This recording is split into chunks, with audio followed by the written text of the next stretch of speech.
Руски Спутник ја врами ова приказна за отворањето на Олимписките игри и затворањето, нели, како форма на сатанизам, па се појавија црковни лица кои што тврдеа дека, нели, сатанизмот станал олимписка дисциплина или дека ова е, како да кажем, врв на родовата идеологија, која што е, нели, тоа чудовиште против кој што се бори руската пропаганда.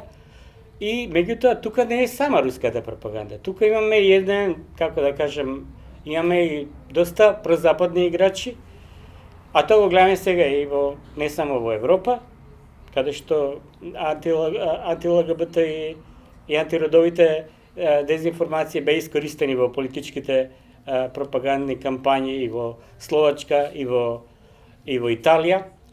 Меѓутоа гледаме дека истите тие механизми на антиродови дезинформации се користат и во кампањата во САД. Сега гледаме дека исто имаме обиди да се сатанизира и таму Демократската партија, имаме обиди дури да се прогласи во рамките на кампањата на што е блиска на Трамп, Камала Харис за вештерка, и обидот да се сатанизира едноставно политичкиот противник е препознатлива тенденција не само за руската војна пропаганда, а по Западот, туку и во такви форми на сатанизација гледаме и од страна на други прозападни играчи. Едноставно тоа станува некаков тренд.